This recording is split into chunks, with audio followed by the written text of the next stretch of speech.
Namaskar, welcome to Honest Astrologer YouTube channel. Today we will talk about a great philosophical remedy for Shani.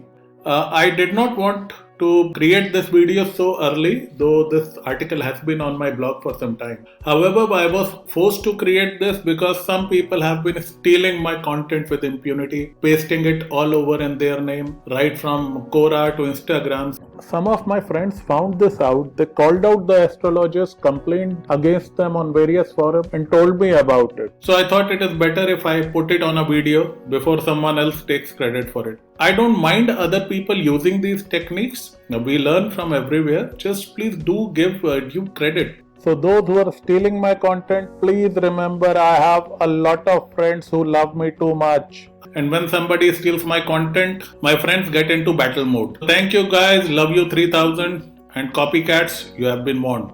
The businessman in me did not want to tell this remedy on a public platform. It would be like giving out a valuable patent for free.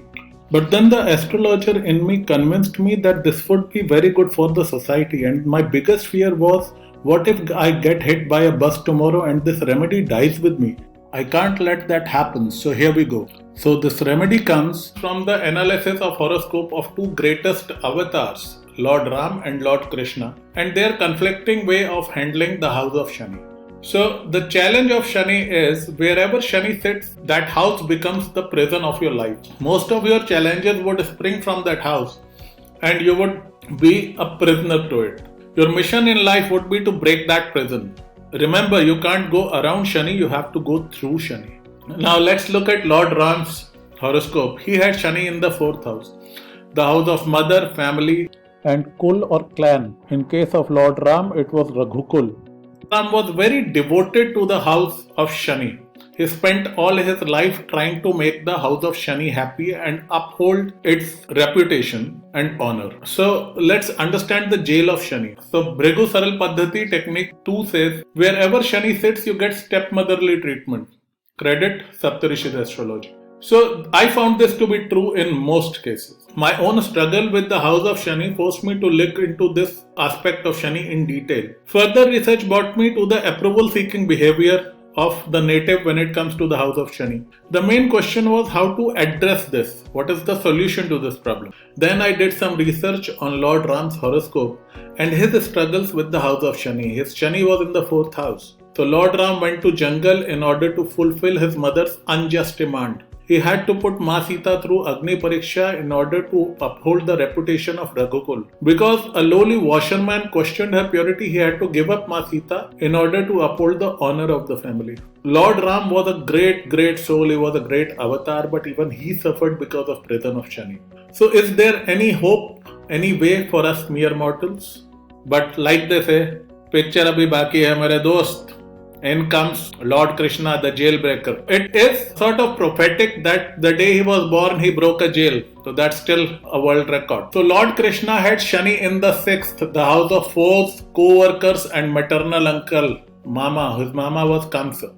Krishna had a different attitude towards the 6th house. Shani wahi, soch nahi. So he started his career by killing his mama. He did not seek his approval. So how should we deal with the house of Shani? So let's look at the Krishna way. So Krishna did what was right and he never sought approval no matter who was in front of him. He had to uphold dharma. In Mahabharat war, he had promised that he would never take up a weapon, but when he saw that Bhishma was annihilating his side and Arjun was not doing anything, Krishna picked up wheel of a chariot and charged at Bhishma. Then there is the legend of Krishna marrying 16,000 women. Now those idiots who say he was a debauch and he had so many wives, please know the truth about this. He wasn't a lusty king who wanted a big harem. He was a savior of those women. These women were slaves to Narkasur, and when Krishna killed Narkasur and liberated them, nobody wanted to accept these women and they wanted to commit suicide. It was only Krishna who stood up to defend them and honor them, and he said, these women are going to be my queens going forward. And that is how he saved 16,000 lives. I hope that clears the point. Then Krishna used stratagems when required against his 6th house. He got Bhishma killed, he got Drona killed, he got Karna killed, and never bothered what people would say. And he had to pay a price, no doubt. There were People who criticized him right from Bhurishrava to Duryodhan, and in the end Gandhari cursed him, but Krishna did not waver from the path of righteousness. That is why he is considered the greatest avatar of all times, and we worship him even today. Now, putting it all together, wherever Shani sits, that is the house where most of your challenges will come from. And the gut instinct is to seek approval of that house. The way is not to seek approval but to do the right thing, to do justice. Remember, Shani in its lower principle is a slave, but in its higher principle, Shani becomes a judge. So do not be a slave, do justice to the house of Shani. Now, how do you apply it to life? For example, if you have Shani in the 4th house, please stop seeking approval of your mother and your family. Do not hurt her, but do not be her slave. Do justice to her. When she is right, say, Mother, you are right, stand by her. When she is wrong, stand up to her and say, Mother, you are wrong. If you hurt her, you will feel guilty. That's the nature of Shani. But if you will become a slave, you are going to ruin your life. The only way out is to do justice to the house of Shani.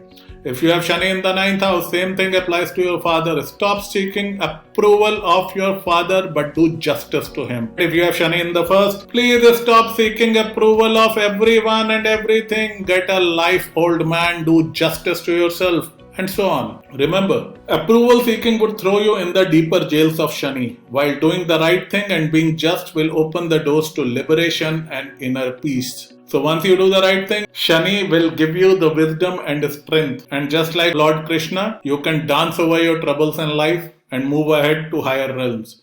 Jai Shri Krishna.